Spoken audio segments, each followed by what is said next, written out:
আসসালামু আলাইকুম ও রহমতুল্লাহ। আজকের ভিডিওতে নতুন কিছু শিখব।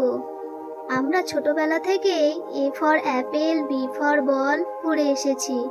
আজকে চলুন জেনে নিই A to Z for Islamic অসাধারণ কিছু শব্দ। বিসমিল্লাহির রহমানির রহিম।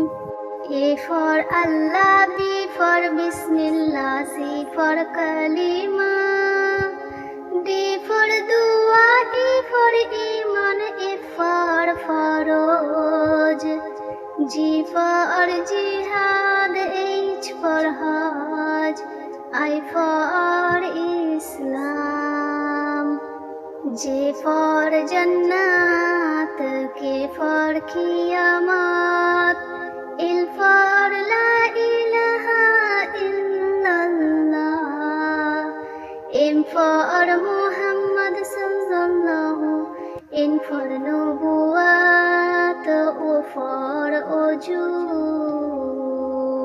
P for pulshirat, Q for Quran, R for rahmat, S for sunnat, T for tawbah, U for umrah, V for bidar, W for waqt, Y for yasin, Z for zakat.